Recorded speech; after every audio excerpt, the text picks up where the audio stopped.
हमारे मुंह से, हमारे शरीर से कोई ऐसी क्रिया न हो जाए कि मुनि के मन में या साधु के मन में तुम्हारे प्रति कोई खराब वचन निकल जाए, ऐसा न हो जाए, भूल से भी ना हो। क्योंकि हम बहुत सी चीजें अनुभव किए बैठे हुए हैं, इसलिए हम ये आपको समझा रहे हैं। कभी भी आपको जितनी सेवा करना है कर लो, आपसे नहीं बनती है मत करो, लेकिन आप कभी कोई मुनि का अनादर न करो, कभी भी भूल के मत करो। चाहे भले ही अपनी सेवा से अपना कार्य कर लो, यानी अपने स्वयं वो कार्य कर दो, लेकिन किसी को दोष मत दो। और मुनि के बारे में मैं खास कह रहा हूं, क्योंकि मुनियों के वचन बहुत ही विचित्र हुआ करते हैं। हमने एक बार कहा था, हमने ये कहा था आपको भक्तामर में आना है तो आओ, नहीं आना है तो मत आओ, लेकिन भूल से भी भक्तामर के बारे में कोई बुरा शब्द मत कहना, वरना इसका इतना अपोजिट रिजल्ट आता है कि फिर हम भी उसका निवारण नहीं कर पाते। मान लीजिए कोई व्यक्ति भक्तामर शिविर में नहीं आया हो और बाहर जाके ये कहे अरे वो तो भक्तामर शिविर तो ऐसा ही है, ध्यान है इतना कह मत देना। और कहना तो छोड़ो, सोच भी मत लेना, वरना हो सकता है ये सेल्स भी डिस्चार्ज हो जाए, क्योंकि भक्तामर शिविर है, छोटा मोटा शिविर नहीं है। ये तो आप महसूस कर रहे हो। मैं एक बात बता रहा हूं, अनुभव की बात बता रहा हूं। एक बार मेरा पहली बार राजस्थान में चातुर्मास हुआ, बहुत बढ़िया प्रभावना हुई। जब भक्तामर शिविर लगता है तो आप जानते ही हो क्या प्रभावना होती है, एक जादू है ये तो। और फिर लगा पूजन शिविर, पहली बार राजस्थान में शिविर लगा, पहली बार मेरा चातुर्मास हुआ, पहली बार पूजन शिविर लगा। क्या शानदार शिविर लगा। कुल वहां 250 घर, और 250 घर में 1000 आदमी खड़ा हुआ था, यानी एक घर से 4 औसतन 1000 आदमी पूजन में खड़े होकर के शानदार पूजन करते थे। बढ़िया प्रभावना हुई। हुआ ये, किन्हीं व्यक्तियों ने दूसरे महाराज के कहने से मुझे कुछ उल्टा सीधा कह दिया। मैं नाम तो नहीं बताऊंगा। किन्हीं के कहने से, किन्हीं के बहकावे में आकर के कुछ अपमान सा कर दिया। मुझे सहन नहीं हुआ, और स्वाभिमानी तो स्वाभिमानी होता है। जैसे ही पीछे परिवर्तन हुआ, मैंने पीछे उठाई, हम कमरे के अंदर भी नहीं गए और वहीं से ही बिहार कर दिया, गए ही नहीं। और मेरे बारे में नहीं, हमारे गुरुदेव के बारे में कुछ कहा था। 2004 की बात है, टीवी पे कुछ निकल गया था, तब कहा था। मुझे गुस्सा आ गई, और गुस्सा आ गई तो मुझे अपने गुरु के बारे में कोई एक शब्द कहे, किसी से भी सहन नहीं है, वो कितना भी बड़ा आदमी सी, किसी से भी सहन नहीं। कोई कह के तो देख ले, वो एक ही तो कहेगा, हम उसे 10 सुनाने को तैयार हैं। उसे 1000 सुनना पड़ेंगी मेरी, अगर उसने एक कहा है, कोई भी हो। और किसी ने कह दिया था तो हमने भी उन्हें वहीं से उत्तर दिया था, ये गलत है और आप गलत हैं। हमारे गुरु की बात कहीं भी गलत नहीं है, गलत तो आप हैं। तुम कितने भी बड़े सही, हमें तुमसे क्या लेना देना। लेकिन गुरु के बारे में कुछ कहा तो मुझे गुस्सा आ गया, और गुस्सा आया तो अंत में जब पीछे परिवर्तन हुआ तो हमने उन्हें देखा ही नहीं, और पीछे उठाई और रवाना। मोहल्ले बहुत सारे थे, दूसरी जगह जाके विश्राम लिया, और वहाँ बढ़िया विधान कराया, सिद्ध चक्र विधान कराया वहाँ अष्टानिका में। और वे लोग आज इतने खुश हैं, जहाँ सिद्ध चक्र विधान कराया था वे लोग कर्ज में डूबे हुए थे, आज वो हालत है, उनके मंदिर के पास 2-2 धर्मशालाएं हैं। और आज जितने भी महाराज वहाँ उस गांव में जाते हैं, वे सब उसी मंदिर में जाते हैं, उसी मंदिर में जिस मंदिर में हम जाके रुके थे। वो मंदिर बेचारा कर्ज में पड़ा हुआ था, 12 लाख रुपए कर्ज था उस समय। मैं चिंता मत करो, सब ठीक हो जाए। और हुआ ये, यहाँ का जो ध्वजारोहण किया था ना, वो वहीं के थे, विनय कुमार जी भगत वहीं के थे, उसी जगह के थे।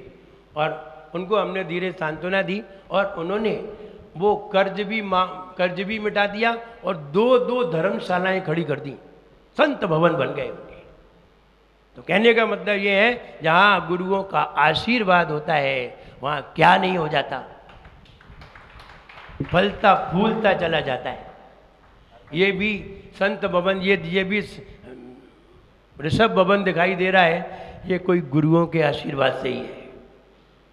आज ये चमचमाता दिखाई दे रहा है, ये भी किसके आशीर्वाद से? गुरु के ही आशीर्वाद। तुम्हारे उससे कुछ नहीं है, तुम्हारी तो ताकत देख ली कितनी ताकत थी, ये गुरुओं का आशीर्वाद है। तो गुरुओं का आशीर्वाद हो जाए, क्या नहीं हो जाए, सब हो जाए। तो मैं ये कहना चाहता हूं, जब उन्होंने अपमान किया तो मेरे मुंह से निकल गया,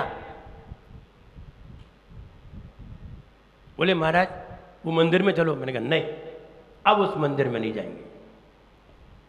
और ध्यान रहे, उस मंदिर में 10 साल तक कोई साधु नहीं आएगा।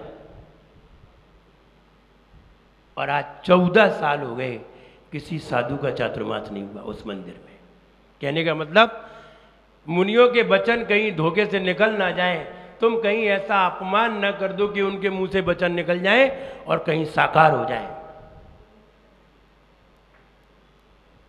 कई लोग आए मेरे पास, बोले कि महाराज वो हम माफ़ करना। माफ़ क्या करें? जिसने गलती की है वो माफ़ी मांगे, जिसने गलती नहीं की है वो माफ़ी मांगने आते हैं, तो क्या फायदा है? इसलिए दिट्ठी विषाणम वे मुनिराज है। और ध्यान रहे, भक्तामर में ये वाली रिद्धियां विराजित हैं, ये सारी रिद्धियां भक्तामर में विराजमान है। इसलिए भक्तामर स्वयं पावरफुल है। कभी किसी मुनि के बारे में मत कहिए, धोखे से भी मत कहिए। कान पकड़ लीजिए, हमसे कभी भी मुंह से ऐसा शब्द न निकल जाए जिसमें मुनि की कहीं अपमान ना हो जाए, अपमान हो जाए, कभी भी ना निकले। तो कहने का मतलब, दिट्ठी विषाणम वे मुनि जो आंखों से ही व्यक्ति को मार देते हैं। सोच लें तो व्यक्ति अपने आप मर जाता है। आपको कभी ये बात समझ में आती है? कभी कभी बैठा बैठा व्यक्ति मर जाता है, आती है कि नहीं? बैठा बैठा बढ़िया एसी में बैठा था, अपने आप ही अटैक आया, मर गया। ऐसा भी होता है। कभी कभी खड़ा खड़ा मर सकता है। आप ये बताओ, ये क्यों मर रहा है?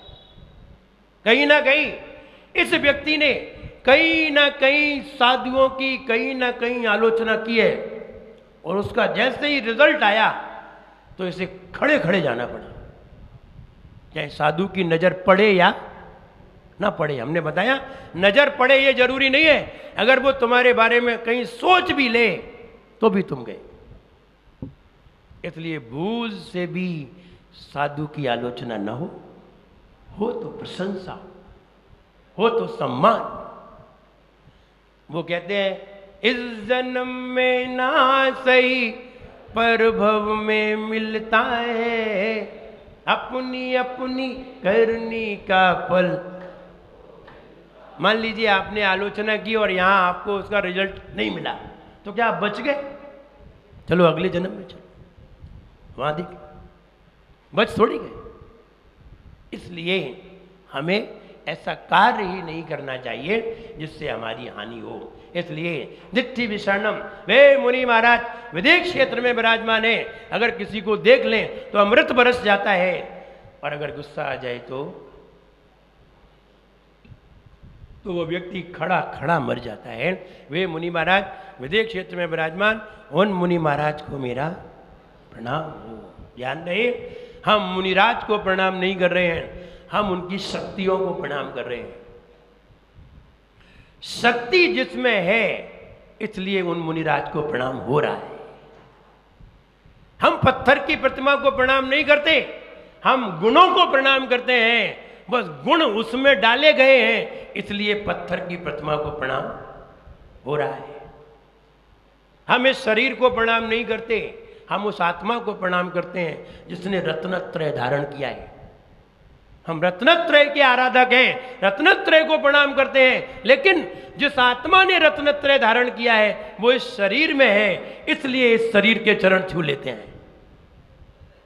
बात समझिए, हर बात को समझना है। वे मुनि महाराज की शक्तियों को प्रणाम करते हैं, वे शक्तियां हमें भी प्राप्त हुए। आइए अर्थ देखते हैं। चित्र में देखें जरा, चित्र में कितने सारे लोग बैठे हुए हैं। आदिनाथ भगवान बीच में विराजमान है, आचार्य मानतुंग महाराज स्तुति कर रहे हैं। बैठे कितने लोग हैं? कई लोग बैठे हैं। मालूम है ये क्यों बैठे इतने सारे लोग? 10 लोग बैठे हुए हैं और 10 लोग हैं। ये 10 लोग क्या कह रहे हैं? कोई कह रहा है भगवान आप तो विभु हैं, आप तो अनंग केतु हैं, आप तो योगीश्वर हैं। कोई कह रहा है आप तो ब्रह्मा हैं, कोई कह रहा है आप अनंत हैं, कोई कह रहा है आप एक हैं, कोई कह रहा है आप अनेक हैं। सब अलग अलग नामों से आदिनाथ भगवान की स्तुति कर रहे हैं, अलग अलग नामों से, अलग अलग नामों से स्तुति कर रहे हैं। जैसे एक आचार्य महाराज बैठे हो, एक आया बोले आचार्य श्री महाराज, दूसरा आया मुनिश्री, एक आया ऋषि महाराज, एक आया अनगार, एक आया मुनि, अलग अलग नाम कह रहे। यति अलग अलग नामों से, एक आया भट्टारक, सबने अलग अलग नाम लिए। महाराज तो एक हैं, लेकिन उनकी स्तुति अलग अलग नाम से की गई है। ऐसे ही भगवान तो एक हैं, 1008 लक्षण होने के कारण उन श्रावकों ने, बहुत सारे श्रावक हैं, अलग अलग नाम से उनकी स्तुति कर रहे हैं। फिर भी स्तुति किसकी हो रही है? आदिनाथ भगवान की। किसी ने कहा त्वाम अव्ययम, आप अव्यय हैं। एक ने कहा आप क्या हैं? अव्यय, यानी आप कभी मरण को प्राप्त नहीं होते। अव्यय, जिसका व्यय नहीं होता। विभु, आपके पास तो वैभव है, समोह शरण का वैभव है, आप तो वैभवशाली हैं। और समोह शरण नहीं, अनंत ज्ञान, अनंत दर्शन, अनंत सुख, अनंत वीर, ये आपके पास वैभव है, आप तो विभु हैं। एक ने कहा आप अचिंत हैं, जब तक हम चिंतन करते हैं तब तक आप समझ में नहीं आते, जब हम चिंतन से मुक्त होते हैं तो आपका अनुभव होता है। असंख्य, आप असंख्यात लोक में फैल जाते हैं, इसलिए आप क्या है? असंख्य हैं। आद्यम, आप ही इस युग के आदि में हुए हैं, इसलिए आप आद्यम, ओपनिंग में सबसे प्रारंभ में आप ही हुए हैं, इसलिए आप आद्य हैं। ब्रह्मांड, आप अपनी आत्मा में रमण करने वाले हैं, ब्रह्म माने आत्मा, आत्मा में रमण कर रहे हैं, इसलिए आप ही ब्रह्मा हैं। ईश्वर, आपके पास चारों तरफ ऐश्वर्य बिखरा हुआ पड़ा हुआ है, अनंत गुणों के धारी है, ये ऐश्वर्य है आपका, इसलिए आप ईश्वर हैं। ईश्वर किसे कहते हैं? जिसके पास ऐश्वर्य होता है। अनंत, आप अनंत गुणों के धारी हैं, इसलिए आप अनंत हैं। अनंग के तुम, आपने काम पर विजय प्राप्त की है, इसलिए आप अनंग केतु हैं। योगीश्वर, सारे योगी आपका ध्यान करते हैं, आप योगियों के ईश्वर हैं, प्रधान, बॉस, योगियों के भी प्रधान हैं। विदित योग, आप सारे योगों को जानने वाले हैं, इसलिए आप विदित योग हैं। अनेक, आपके कितने नाम हैं? 1008 अनेक नाम हैं, इसलिए आप अनेक भी हैं। एक, आत्मा से आप कितने हैं? एक, इसलिए आप एक हैं। एक भी हैं और अनेक भी हैं। ज्ञान स्वरूप, आप ज्ञान स्वरूपी हैं, ज्ञान ही आपका नेत्र है, ज्ञान ही आपकी आत्मा है, इसलिए आप ज्ञान स्वरूपी हैं। ममलम, अमलम, सारे मलों से, कर्म मल से आप रहित हैं, इसलिए आप अमल हैं। प्रवदंती संता, ऐसा संत जन, सज्जन पुरुष, संता माने सज्जन पुरुष, प्रवदंती, वदंती माने कहते हैं, ऐसा सज्जन पुरुष आपको कहते हैं। क्या कहते हैं? आप अव्यय हैं, विभु हैं, अचिंत्य हैं, असंख्य हैं, आदि है, ब्रह्मा है, ईश्वर है, अनंत है, अनंग केतु है, योगीश्वर है, विद्युत योगी है, अनेक है, एक है, ज्ञान स्वरूपी है, निर्मल है, ऐसा आपको सज्जन पुरुष कहते हैं। अब इतने छंद में इतने ही नाम आ पाए। लाइनें तो 4 ही थी, 4 लाइनों में जितने आए तो आचार्य मानतुंग महाराज ने जोड़ दिए। तो अगर आपको 1008 नाम पढ़ना है तो सहस्त्र नाम पढ़ना पड़ेंगे। क्या पढ़ेंगे? सहस्त्र नाम। कोई पढ़ते हैं कि नहीं? पुरुषों में तो कोई पढ़ता ही नहीं होगा। एक आध लोगों ने सहस्त्र नाम पढ़े? एक बार पढ़े। तो हमने कहा ना, बहुत कम लोग पढ़ते हैं, महिलाएं ज़्यादा पढ़ती हैं।